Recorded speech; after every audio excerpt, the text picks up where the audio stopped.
2025 में ICSE class 10th के board examination आज से शुरू होने जा रहे हैं, जब उन पेपर 1 होगा। तो इसमें लास्ट मिनट टिप्स और यूं कह लीजिए कि सावधानियां क्या क्या बरती जानी है, 6 पॉइंट आपको याद रखनी है। सबसे पहले कि आपको क्वेश्चन का आंसर देते समय, चाहे अनसीन पैसेज हो या फिर ईमेल हो या फिर आपके लेटर हो या नोटिस हो, व्हाटएवर जिसको भी आप देने जा रहे हो, तो वहां पर इस बात का याद रखेंगे कि उसके word limit is the mark. इस बार कहा गया है आईसीएसई क्लास 10th के लिए कि अगर एक्स्ट्रा वर्ड्स लिखते हैं और उनमें ग्रामेटिकल मिस्टेक्स होते हैं तो उनके मार्क्स काट लिए जाएंगे।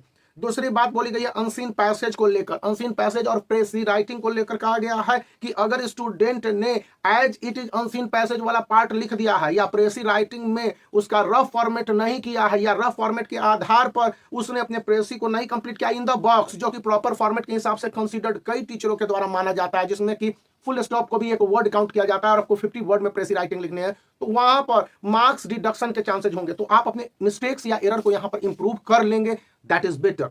ग्रामर सेक्शन में चाहे प्रीपोजिशन फिलिंग हो या फिर आपका सेंटेंस ट्रांसफॉर्मेशन वाला हो, उसमें आप एक क्वेश्चन के आंसर तो वहां पर अलॉटेड मार्क्स मिल जाएंगे। जैसे प्रीपोजिशन में हाफ मार्क्स है और सेंटेंस ट्रांसफॉर्मेशन में 1 मार्क्स है। मल्टीपल चॉइस क्वेश्चन में किसी तरह की कोई लिबर्टी नहीं मिलनी है। यहाँ पर यह भी दिशा निर्देश दिया गया है कॉपी चेक करने वालों के लिए, वो आपके लिए भी काफी जरूरी है क्योंकि आपको जानना चाहिए। तो कहा गया कि यदि स्टूडेंट लॉन्ग आंसर वाले क्वेश्चंस को यानी 20 मार्क्स वाले को लिखते हैं, तो चाहे वो पिक्चर को एनालाइज कर रहे हो या फिर अगेंस्ट एंड फेवर में किसी टॉपिक पर मेंशन कर रहे हो, वहां पर इक्वली बैलेंस्ड आर्टिकल चाहिए और उसमें कंटिन्यूटी इज अ मस्ट।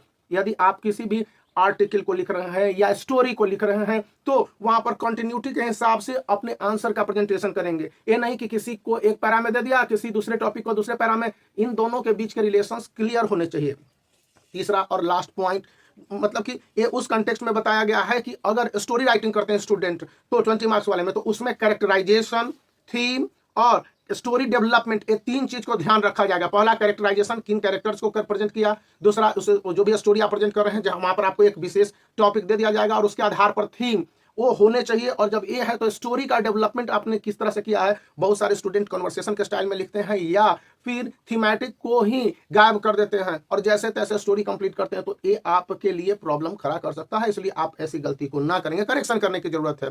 और वहां पर एक और बात ध्यान दी गई है, चाहे नोटिस राइटिंग हो या लेटर लिखना हो, तो उसमें यह बात याद रखनी है कि यदि आपने फॉर्मेट के साथ साथ जो 2025 में चेंज किए गए हैं कि पॉइंटेड, जैसे कि हेडिंग लिखने हैं और सब हेडिंग लिखने हैं, फॉर्मेट तो इसेंशियल है ही, ये जनरल फॉर्मेट नहीं होगा जिसको किसी सीबीएसई बोर्ड के स्टूडेंट लिख देते हैं। तो उसके साथ आप जब इनलार्ज करेंगे, जैसे 10 मार्क्स का एक फॉर्मल या इनफॉर्मल लेटर हो गया, तो एटलीस्ट इसके लिए वर्ड लिमिट 150 से 175 के बीच में जाता है। इसी तरह से नोटिस के लिए आप कंटेंट एट द लास्ट लिखेंगे, ऊपर में एक्सपेंशन करेंगे। तो डेट के पहले प्रीपोजिशन लिखना है, फिर आपको वेन्यू जो लास्ट है उससे पहले प्रीपोजिशन लिखना है, टाइमिंग के पहले प्रीपोजिशन लिखना है और पहले डेट फिर टाइमिंग फिर वेन्यू को अरेंज करना है और उससे पहले सब हेडिंग देना है और उससे पहले हेडिंग देना है। तो इन बातों को याद रखेंगे और लेटर लिखते समय इस बात को खास करके ध्यान रखने हैं कि स्टूडेंट ऐसे ही एक कैरेक्टराइजेशन डेवलपमेंट या प्रॉब्लम को एसेस नहीं करेंगे, चाहे इनफॉर्मल लेटर हो या फॉर्मल लेटर हो। आपको 3 पैराग्राफ में से लिखने हैं और फॉर्मेट तो अलग चीज है। और तीनों पैराग्राफ में पहला पैराग्राफ इंट्रोडक्शन होगा, पूरा जो लेटर लिखना चाहते हैं उसके बारे में एक नटसेल में जानकारी देंगे, यही नहीं कि उसी बात को रिपीट करेंगे।